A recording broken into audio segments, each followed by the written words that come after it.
not house families. So we take anybody, no matter their history. We're a low barrier shelter. So we have people who are coming directly out of prison. We have people who are from the street. The first gentleman that was in the video, he was one of our residents. So we take anyone, no matter their condition. We only have a couple of rules, and that's that they can't currently be using drug and alcohol. They can be in treatment. We can get them in treatment if they're coming off the streets and still currently using, to help them move to that space. It's mainly for the safety of our staff and our other residents, because we are set up in a dormitory style. So a lot of the people that come into our place, they're scared, as you can tell from the video. They don't know what this is. They don't know what they're going into. They're embarrassed. A lot of them are coming from things that maybe they're there because of something they've done, and other times they're there because of things have been done to them. So we talk to them, we provide all of their living. They can be up there, they can be with us for up to 120 days. We also provide extensions. We do full case management for them to move them to the next level, to help them get them into some type of housing. And so we work with different organizations, some that are on this panel, as well as different county resources to help try to move them into housing within Chester County or other areas. We've sent people to Arizona, Alaska, anywhere they could go that they have friends and family, that they can get a support system to help them move beyond where they are at this particular time in their life. Hello, and thank you for having us today to speak about this really critical issue in our community. My name is Jennifer Lopez, and you can all laugh now, get the giggles out. It happens every time. My husband's name is George Lopez, so we're a very famous couple in Chester County. And I'm really honored to represent Friends Association for Care and Protection of Children today, and the work that we're doing on behalf of the county in preventing and ending family homelessness. So unlike Judy, we do take families into our emergency shelter. We have 4 programs that we run through Friends Association, the first being an outreach program for families who are literally waiting for a bed in a shelter, and that includes hotel vouchers, stays, and case management that goes along with that service. So we're connecting people and linking families to services and getting their needs met. We also have a homeless prevention program, and that provides assistance to families who are facing eviction or that are facing another crisis that may result in housing instability. Sometimes that includes financial assistance for a short period of time. It always includes case management, budgeting classes, referrals to community agencies to meet the needs of the family.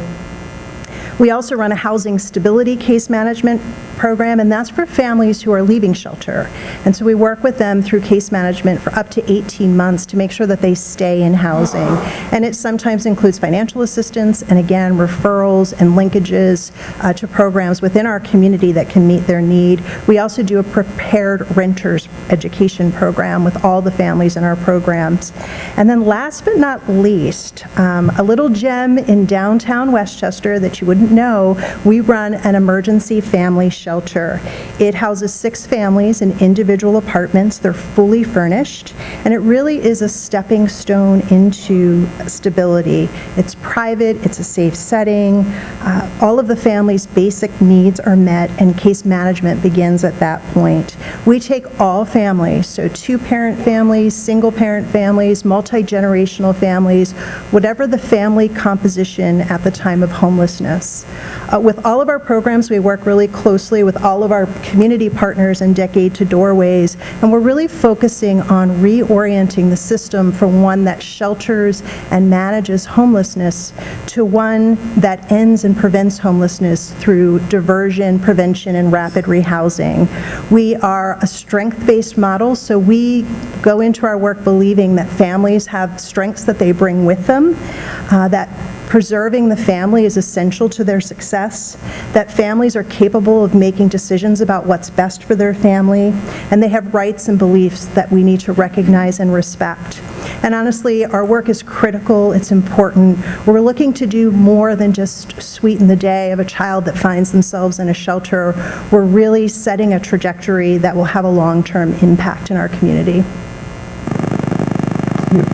Yeah, thank you, Jen. I'm Rob Henry, and I'm the Decade to Doorways Administrator. I work for the Chester County Department of Community Development. Decade to Doorways is our 10-year plan to end and prevent homelessness in the county. Again, it really works because of a partnership, which the fine people on the stage here are part of that partnership, and we really look to leverage the power of working together as a team in order to reach that goal together of ending homelessness.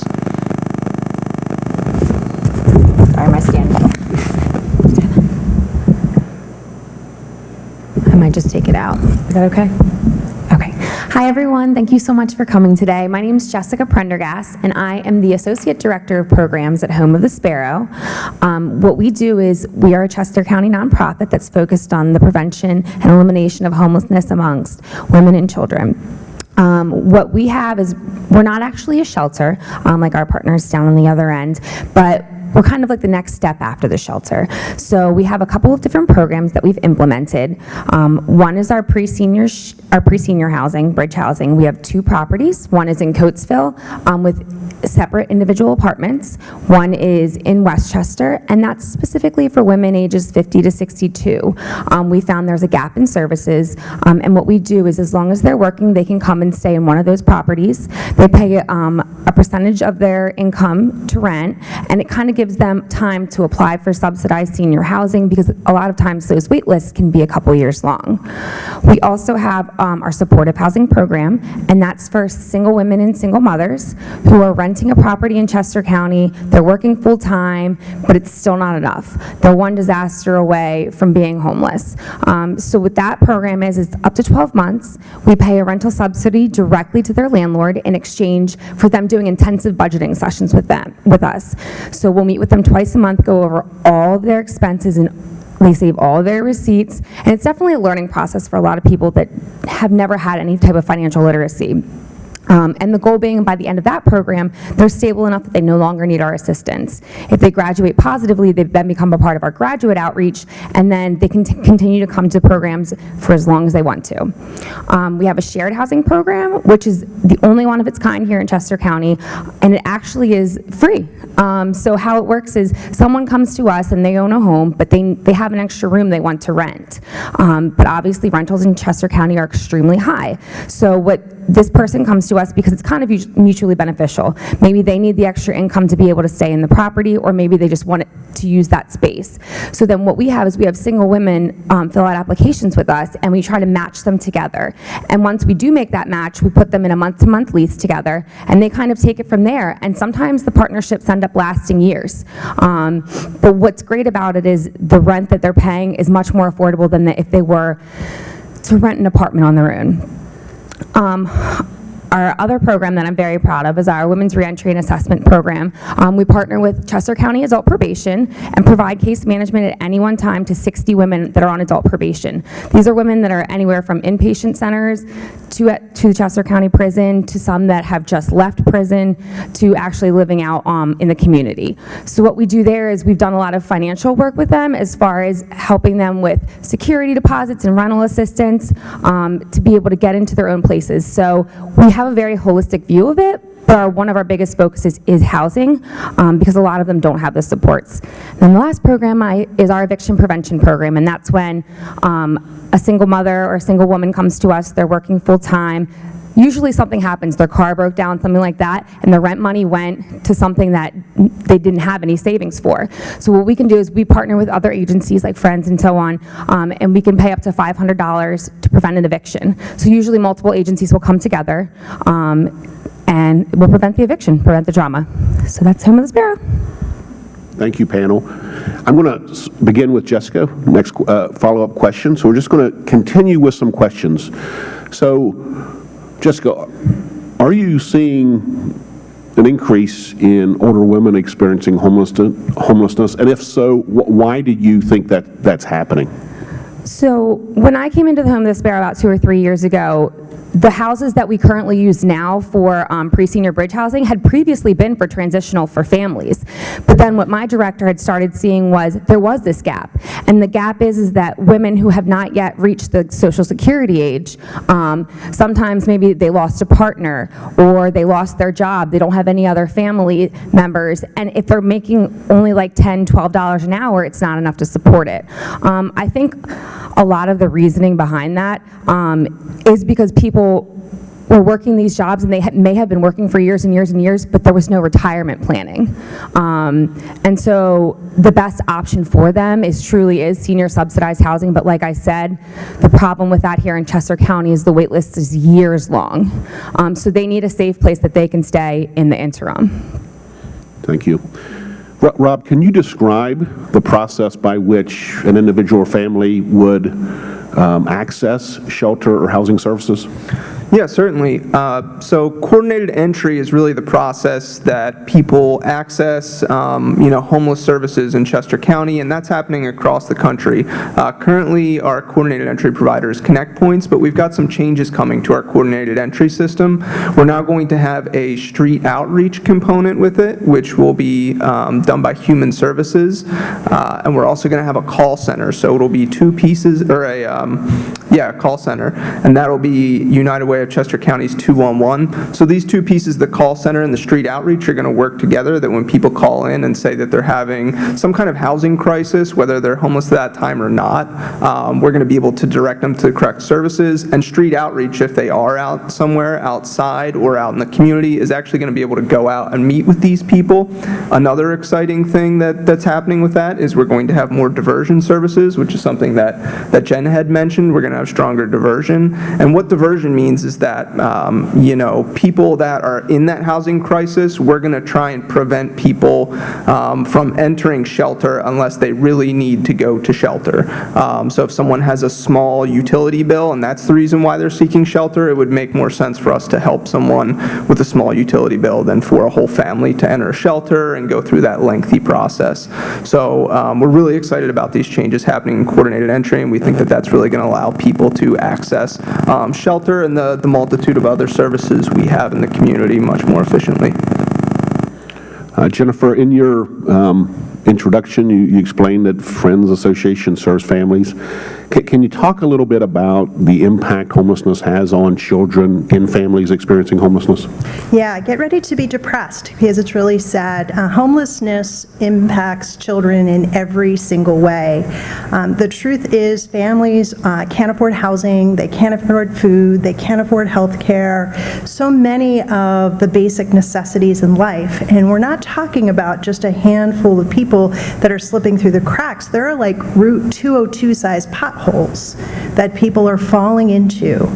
30% of the homeless population nationwide consists of families. And as I said, it disrupts virtually every aspect of family life. It affects health, it affects development, it affects school outcomes. Families are frequently separated, as Judy alluded to, when they become homeless.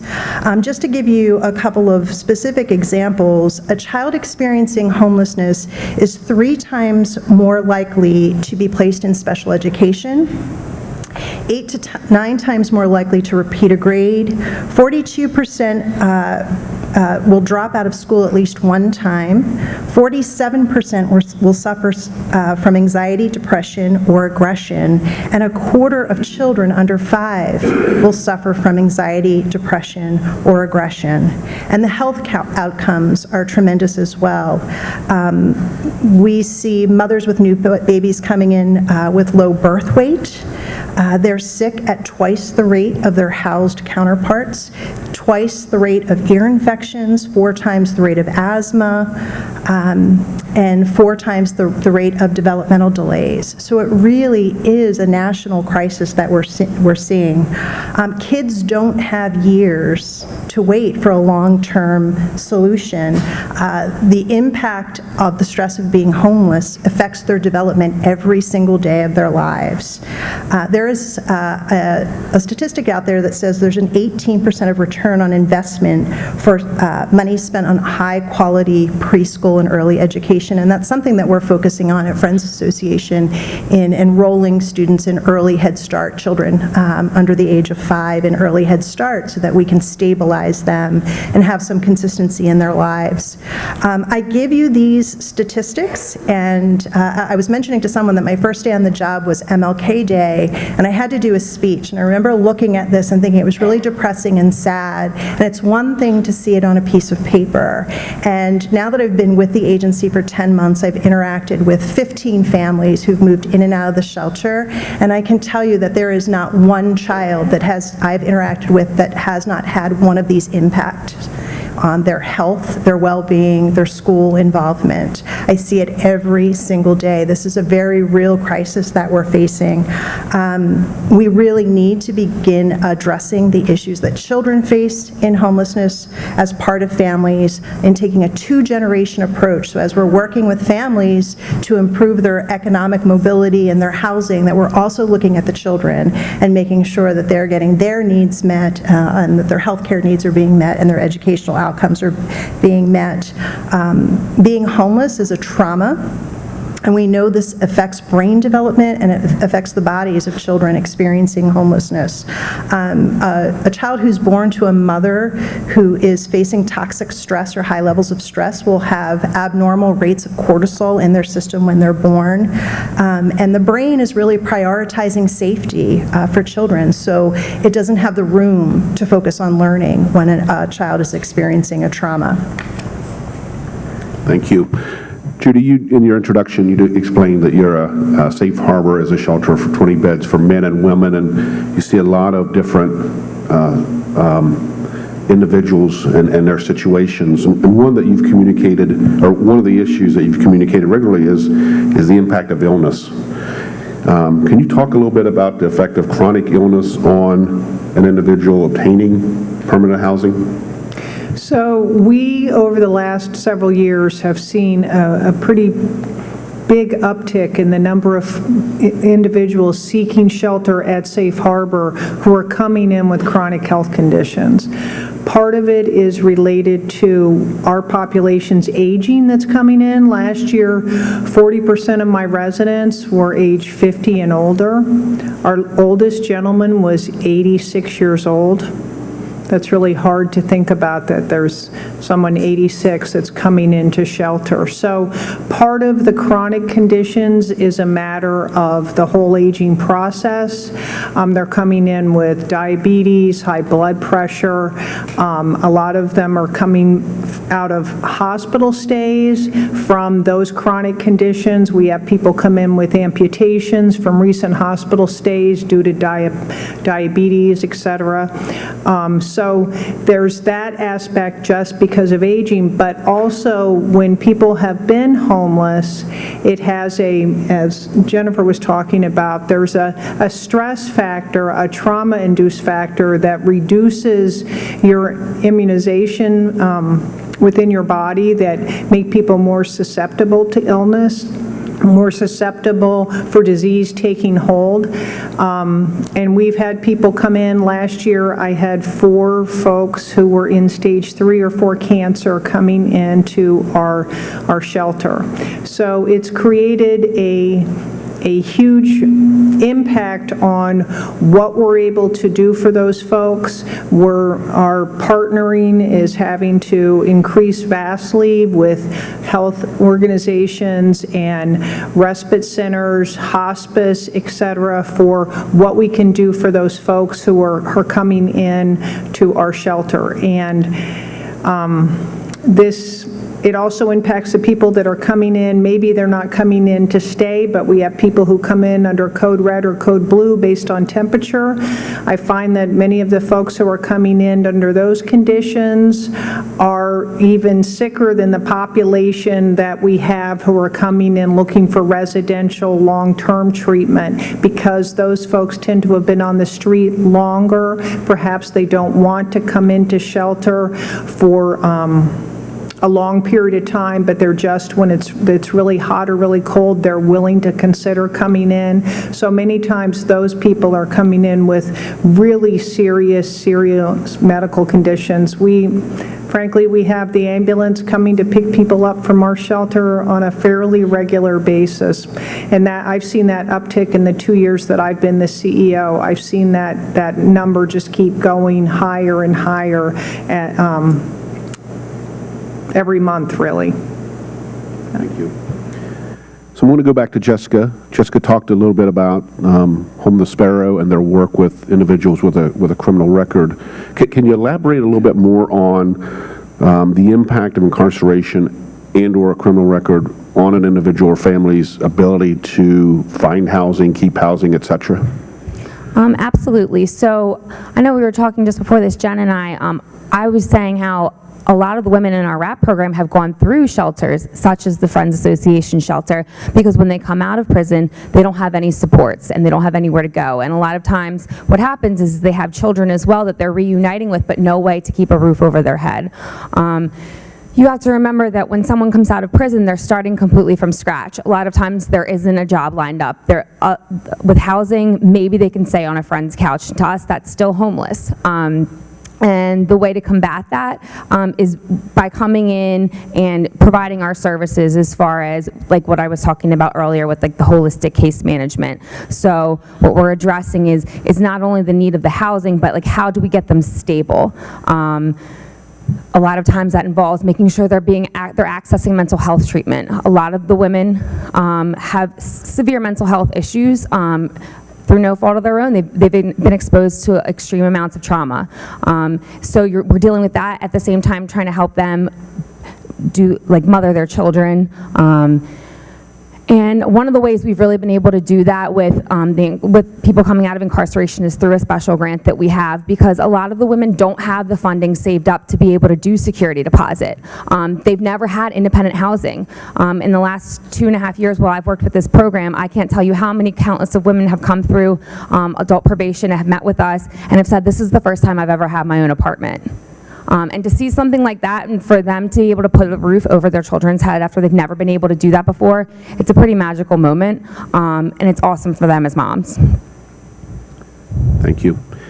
Rob, how do people experiencing homelessness find and move into housing? Sort of a follow-up to your first question about entering the shelter housing services, but what's the next step, as it were? Yeah, thank you, Pat. And kind of the next step is, again, looking to get people housed as quickly as possible. And so people are unique, so, I'm not going to paint too broad. Not everybody's going to follow the same path to get into housing.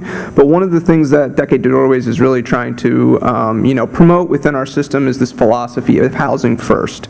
And housing first is, different from what might be called housing readiness or what we used to do, in that housing first really looks to get someone into housing as quickly as possible with the least amount of barriers. So what that actually looks like for someone experiencing homelessness is, in the past, in housing readiness, they may have met with a case manager. That person might have told them, when you can, become sober, when you can, increase your income, when you're managing your mental health, or any number of these factors that they had to achieve prior to looking for housing and getting into housing. So it set up a lot of barriers and a lot of things that people kind of had a difficult time overcoming in order to finally get to housing.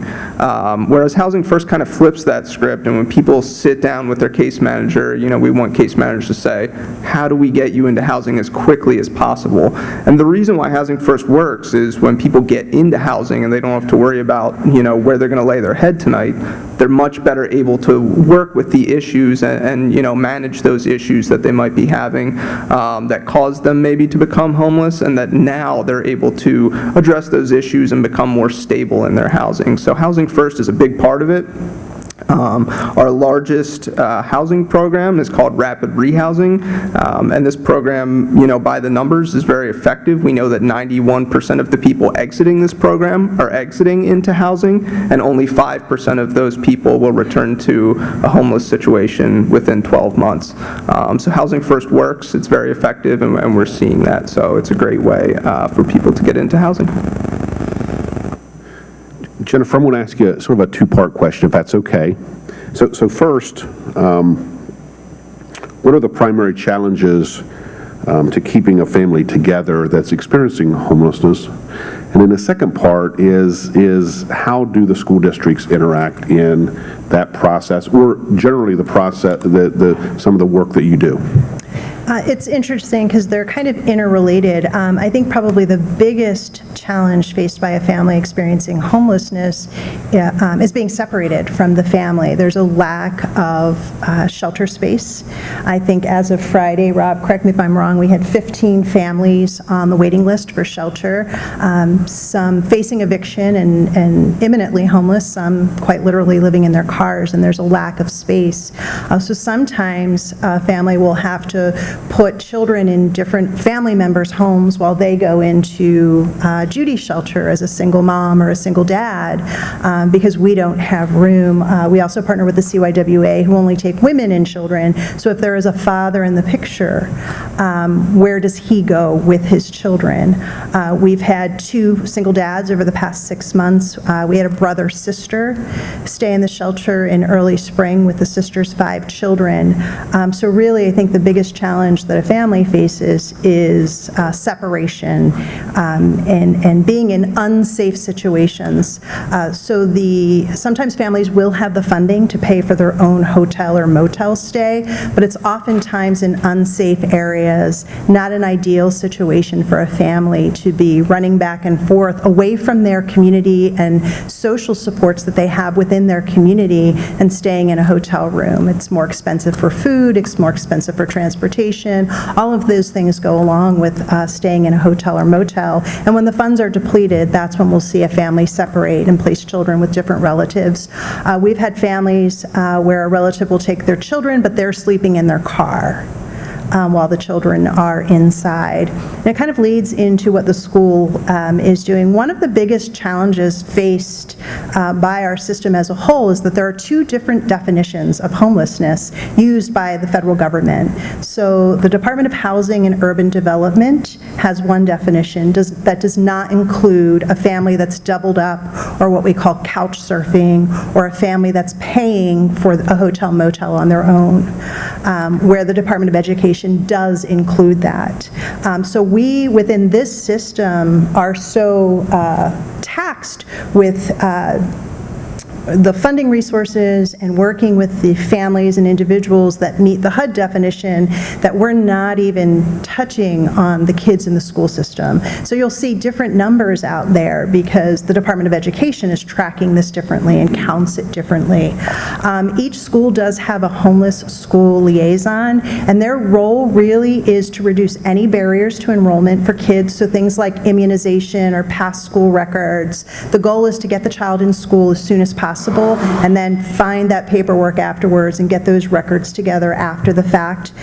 They work on transportation, free reduced lunch, and linking children to services within the community and families within the community. But again, as we often get calls from school liaisons in various school districts within the county, but we're limited in what we can do based on funding because of the difference in that definition. There is a House bill, the Homeless Children and Youth Act, that was introduced this spring that seeks to amend the McKinney-Vento Act, which would make one standard definition so that we're all working off of that. And that's really, we need advocacy on behalf of that because we are, really missing a group of very vulnerable families and children.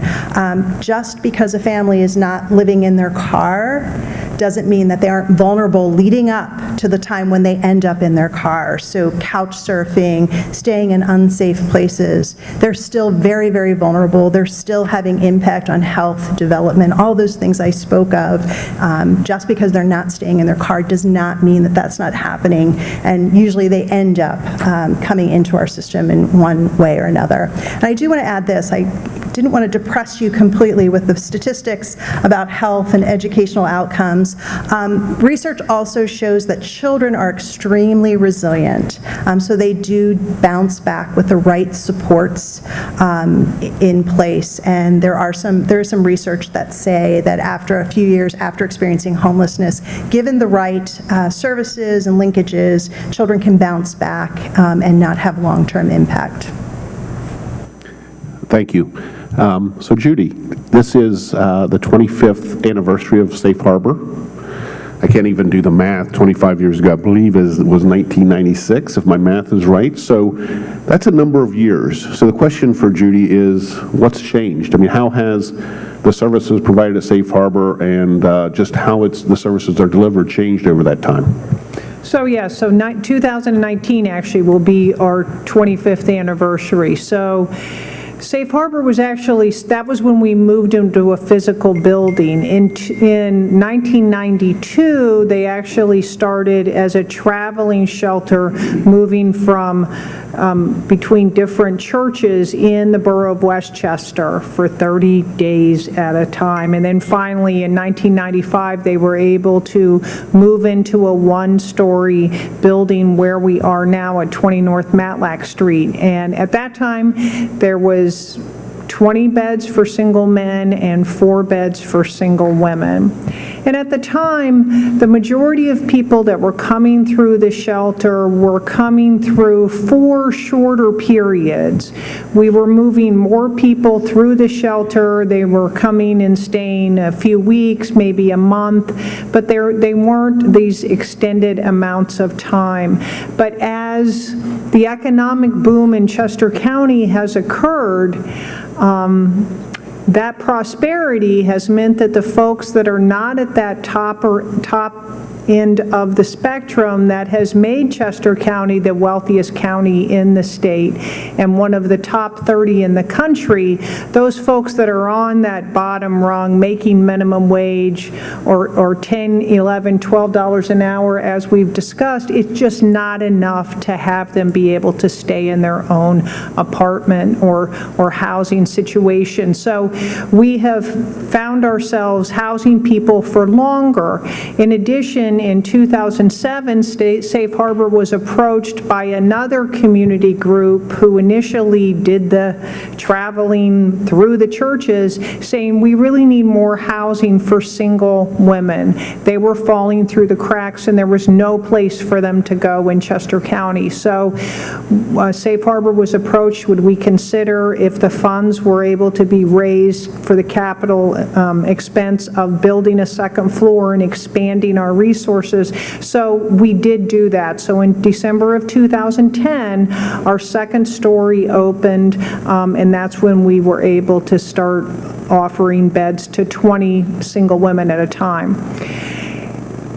And it has been basically full since we've opened up. We've seen more women coming in we've had more women coming in pregnant. There was a time that women were only able to stay in Safe Harbor through their 4th month of pregnancy, then they were having to leave. Well, now we are keeping people until they give birth.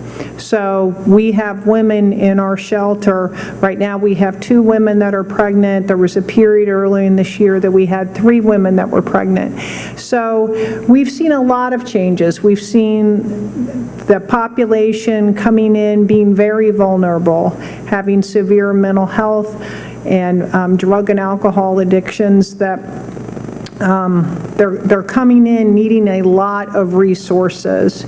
The hospitals are having to discharge people as soon as they're considered medically stable. Same thing for drug and alcohol facilities. As soon as the insurance companies are no longer reimbursing people to stay within their facilities, they're having to exit. And so then people they're calling us directly. We're telling them to call Connect Points. Same thing with prisons. We actually have people who are staying in prison because they have no place to be exited to. So we've just seen a dramatic change. It used to be relatively young people, kids aging out of foster care and other things, but now it's, as I said, our population has aged. It's become a life.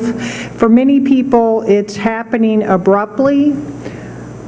90% of the people that come into Safe Harbor, they're not chronically homeless. They're not what you see on the movies that they've been doing this their whole life. This is a traumatic event that's occurred to them that they just weren't prepared for. As we've mentioned, loss of a partner, loss of a job, a health event on their own. And many of them are at the bottom rung of the ladder that they don't have a savings to allow them to weather a traumatic storm for them. So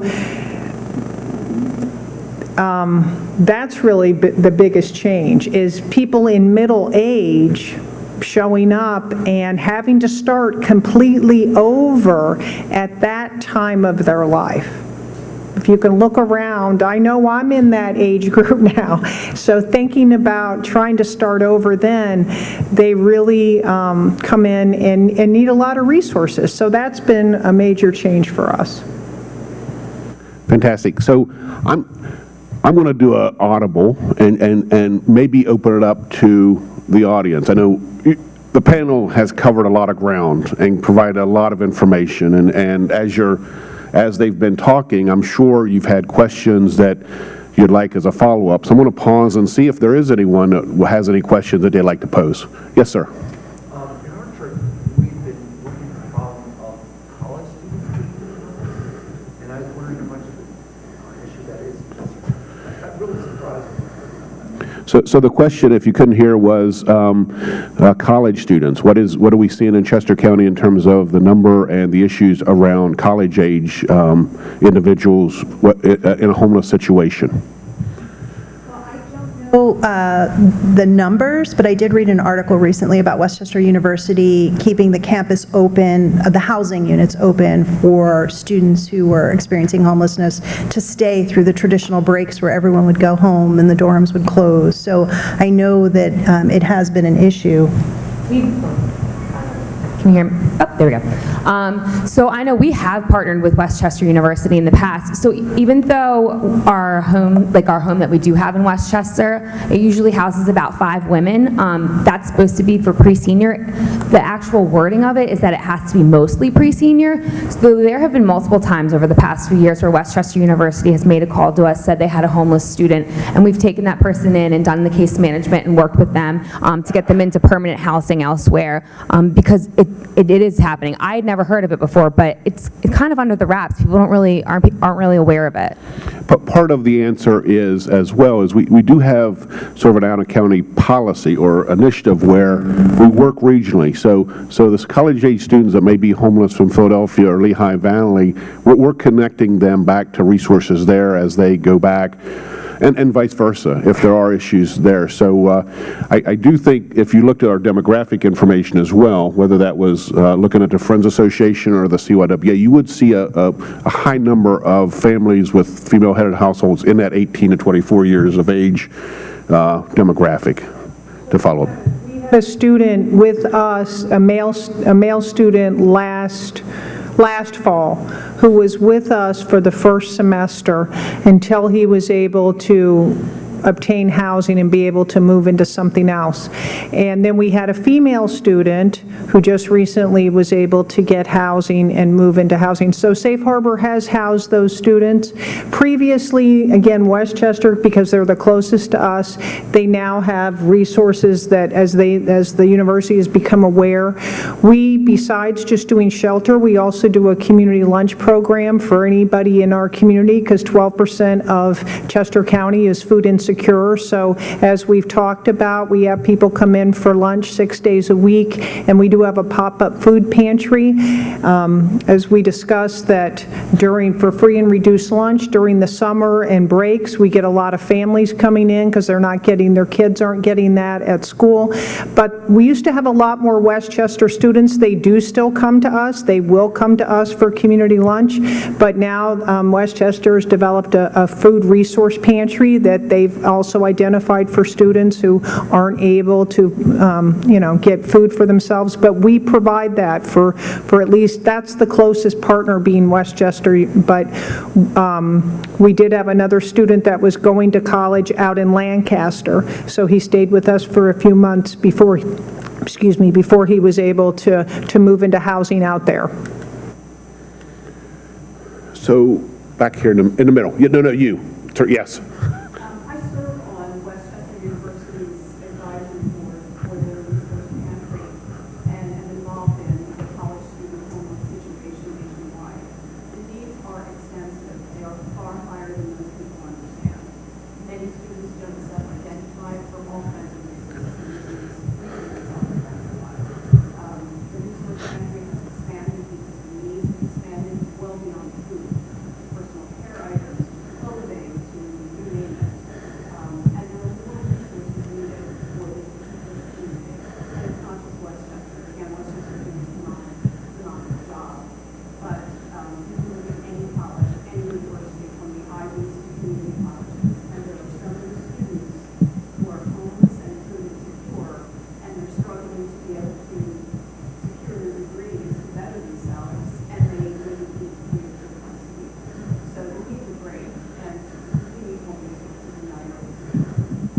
we currently have a college student, a Delaware County Community College student in our shelter. She's a mother of 4 children who should complete her degree in December, hopefully.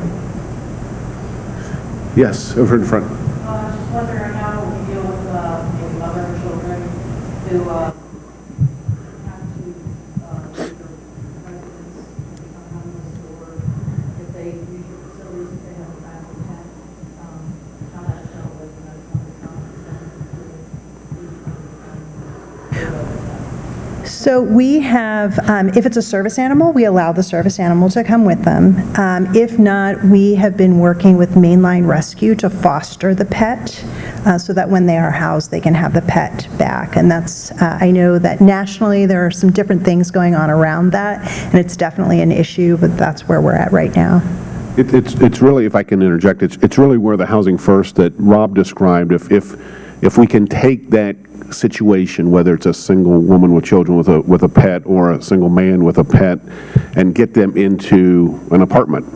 I mean, that expedition of the process really solves it and has solved it, I think, over the last couple years, trying to, and certainly, Jennifer mentioned Mainline Rescue. There are other agencies that are involved in helping out as well to sort of, for lack of a better phrase, bide some time, and from the time that folks are working on a permanent solution.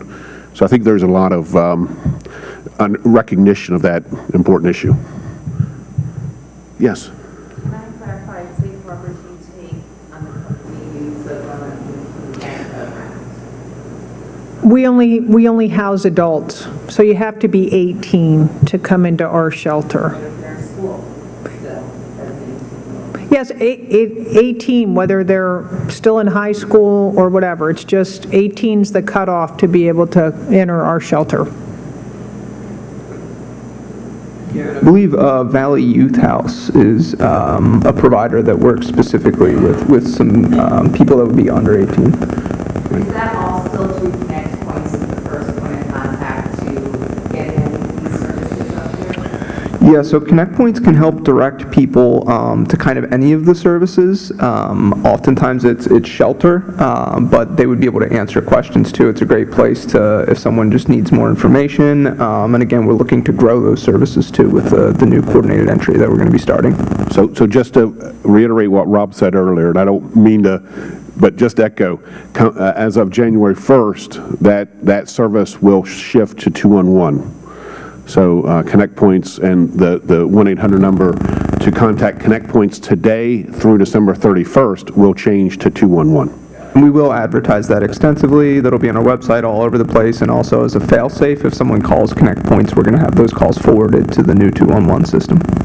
I'd also like to add, whenever people come up to us and they say, well, I don't know, like if my sister or my cousin, like if they would qualify for your program, give them our phone number, have them call us. We have a program staff member always on during the day, just specifically for that reason. So our goal is even if you call us and you don't meet one of our 5 programs, that doesn't mean that I don't know about Friends Association or something else where I can refer you to, and that's our goal. Our goal is to take your phone call, no matter who you are, and give you a resource so that when you leave us, if it's not with us, you have somewhere else to go.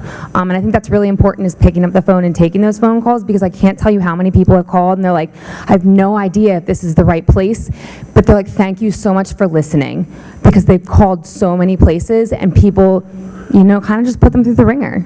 So that's why I say any questions or any doubts, have them call. And just to follow up on that, the sooner the better. These folks do fantastic work, but they do fantastic work with 2 weeks better than 2 hours. So, to echo Jessica's point, the sooner they can be on the case, the more productive that's going to be. And any other questions?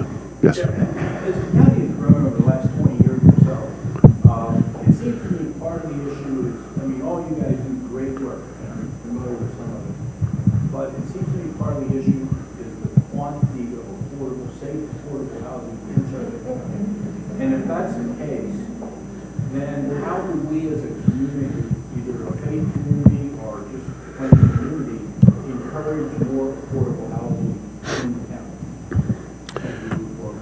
Go ahead. Go to your local politicians, because The problem is that so Chester County land is so valuable. So a lot of developers are coming in, they see the plot of land, why wouldn't they make it into something where they could charge huge parts of rent? But then what you're seeing, especially in Westchester, is that's pushing people out. People who have lived here their entire lives can no longer afford to live here, and that's not okay. And I think a lot of it is to put those pressure on the developers, on the politicians, on your legislatures, to ask them to take that into consideration so it doesn't keep going up in that trend, because right now, you're right, there isn't enough. Even if a person's working full-time, like I saw a 2-bedroom in Coatesville used to be maybe like $700 a month. Now I'm lucky if I get it under $1,000, and that's within 2 years. And that $300 doesn't sound like much, but when you're only making $9.50 an hour, it's the line that you draw. I think, affordable housing makes our community stronger. We're going to have more diverse communities if people can afford to live here. There's more job growth. There's more opportunity if we have affordable housing. So to Jessica's point, if we can write in for developers to set aside a certain number of units or a certain part of their property as affordable units when they're developing. And also related to eviction, I think that there needs to be work done on eviction and tenant rights as well. So I think, just to add a couple of comments, you may have seen a paper where there will be apartments built by the Melton Center facility in Westchester.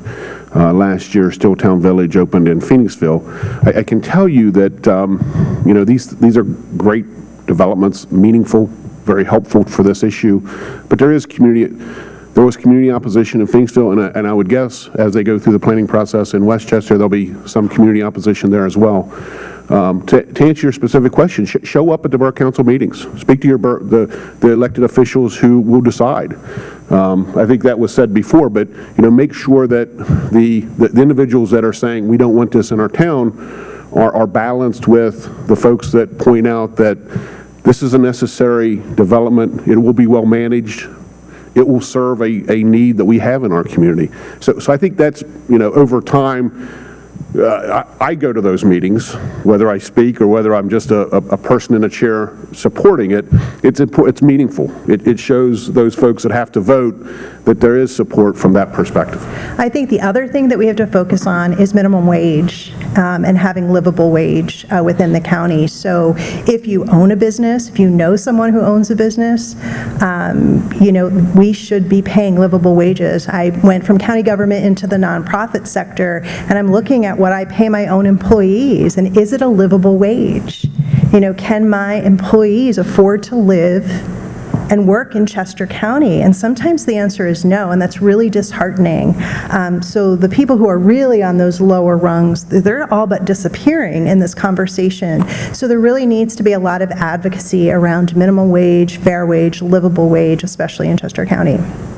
And many of the people who come into my shelter, the men and women in the borough, they get, if they are employable, many people come in and they're already working, as we've talked. They come in, they have full-time jobs. Some people are working 2 jobs before they show up at my shelter. But those who aren't employed, perhaps they're coming out of prison or coming out of hospital or what have you, they can get a job pretty easily right now in town because there's a big help wanted necessary for all the restaurants and those areas that aren't the high wage payers. And they get a job, they really boost their self-esteem, and they're even putting money away while they're staying with us, and then they go and try to find a place to live. And it's very disheartening for them. They have found a job, they're trying to live where they can go to work every day. They have transportation issues. Most of them don't. They have to be on a bus route or what have you. And then, so they've gotten their job. And then now how am I supposed to live and keep the job that I've gotten? So it's a struggle. It's a big struggle. And it's funny, I'm talking about our 25th anniversary. I was going through some articles from when Safe Harbor was going to move into take over that auto repair store shop and move there. And it was every day in the Daily Local over months and months of opposition to Safe Harbor being within that community. All the business community was in opposition. So like what Pat's saying, it's probably not unlikely that there'll be the opposition for that affordable housing, but we really have got to make people realize that we have to have places for their employees to live, and for the services that are offered within our area. If you want to be able to go to experience a night out, et cetera, people have to be able to live and go to work there. So, as we've said, show up and... So I'm going to wrap it up, if that's okay. It's 2 o'clock. I'm going to give each of the agencies a minute. You got a minute to say what you need. Is that possible? Is that possible? Okay. We'll start with Jessica. Okay, so a lot of what... Let me rephrase it. How can this group help you? I think is the question before, but how can this group help Home of the Sparrow, and as we go down the list? Yeah. So a great way to help Home of the Sparrow is, I would say normally volunteering, but right now we have a high increase in volunteers. So a lot of what we need is we also offer all of our clients like personal care products and toiletries and things like that you cannot pay for with food stamps, but which they cannot afford. So we keep an entire garage of that, and I am letting everyone know it is getting down there. There's not much left of each of the things, like shampoo. We have a list over at my table. Also, another thing that I think we're desperately in need of right now, if you know anyone who has a room who's willing to rent that out to a single woman in need, please have them call us.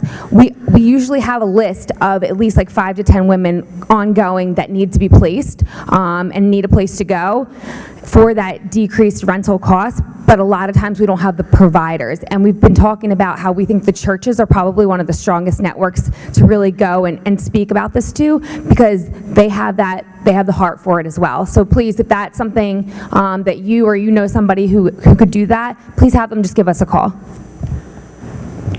Yeah, so I'll talk really quickly here with my minute. I would just say on the affordable housing piece, I just wanted to say I think it was great. Everybody brought up kind of some different things. So I think it's just kind of looking in the mirror and understanding that we have to do this together as a community and look at yourself and say, what can I do? Whether that's, advocating with a politician, showing up to a local council meeting, hiring someone, if you're a landlord renting to someone, if you know these people, trying to get them on that page. If you're looking to get involved directly with Decade to Doorways, I would say, you can support any of our partners. You can find more partners on our website. You can contact me directly. You can email us. I'll be in the back here. You can come talk to us. And the last thing I wanted to say was, it's starting to be Code Blue season for us. So Code Blue is Chester County's policy that when the temperatures drop to an unsafe level, we want to make sure that everyone is able to access shelter quickly. So if you know someone, or if you're trying to access Code Blue, please contact Connect Points, and again, 211. They're your best resource to kind of answer questions, or if it's borderline.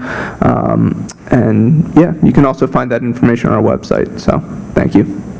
I'm going to say it, we need money to support our programs, to provide financial assistance to the families who need help with rent, to prevent eviction, to pay for car repairs. We are in need of a car right now. The young woman that I spoke of that's a student at Delaware County Community College blew her engine out 2 weeks ago, so we are currently subsidizing a rental car for her to try to get her through this semester. So we always need money. We accept gift cards from Wawa and Giant for gas and groceries. We had the 6-unit shelter, which are individuals' apartments that we fully furnish down to the linens, pots and pans. When a family moves out, they take all of that with them into their new home. We do that about 28 to 30 times a year. So we always need bedding, sheets, pillows, pots and pans, dishes, glasses, you name it. Toiletries, we try to meet their basic needs when they're in.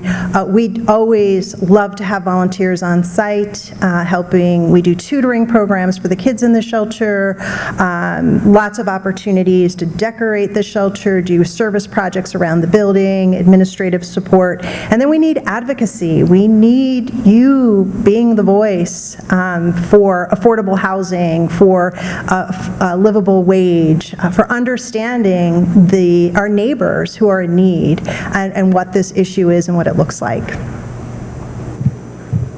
And I will ditto exactly what Jennifer said, because we also, our major need is funds. I find when I go out and meet with groups, whether I'm talking at a church or an organization, people do not realize I can't bill anybody for the services that we're doing.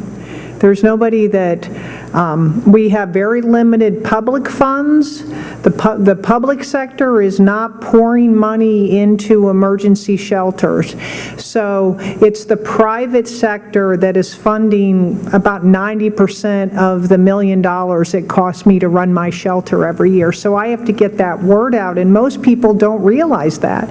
The other thing is that people don't even realize that there's homeless in Chester County, because when I tell them who I am and what I'm doing, they're like, really, we have homeless in Chester County? Because they're thinking of Kensington, or they're thinking of the tent cities that they're seeing on the news. So that awareness that, yes, we do have these vulnerable populations in Chester County that need all our support. So funding is our greatest need, but we also need supplies. We have 2 dormitories. We average 250 to 300 clients a year coming through our dorms, so we need, and we provide all of their living needs when they're with us, so high-efficiency laundry detergent, coffee, tea, sugar, toiletries, those things we get a lot of. We also get a lot of socks, those commercials, so that's not a high need for us right now. But, and then we're moving into the winter months, so new coats and those thermals, those kinds of things, those are things that we always are in need of. We do not have a huge storage area, so unfortunately I can't take a lot of used clothing because I just have no place to put it within our building. And we're always looking for volunteers. We have people who come in and cook and serve dinner for either floor every night of the year, so if you're interested in doing that, please reach out to us. Thank you. Thanks, Judy, and thanks for a reminder about the socks. They have needs, but it's specific, and if there is an interest to follow up with the individuals. These folks do a great job. How about a hand for the panel?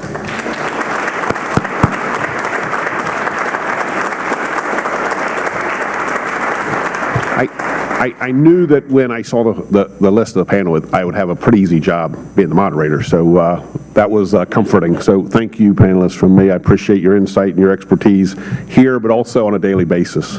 Fantastic work. I would like to thank Grove Church for having this program. Special shout out to Susan and Sue for keeping me on track. Hopefully this is what you had in mind. There are a lot of thank yous that I'll probably miss. I'd look at the back page of your program. I know a lot of work goes into something like this, doing this on a regular basis, so great job for everyone that put this together, and thank you for that. We're going to be here for a little while at our tables. There is a contact your legislator table back where Bill is. Bill, if you want to raise your hand. And then the rest of us are sort of scattered around the back. So we're going to be here. As you can tell, we like talking about this topic a little bit. So if you'd like to continue that conversation, please stop by. But I think I covered everything. One final thank you to everyone involved. Thanks a lot. Take care.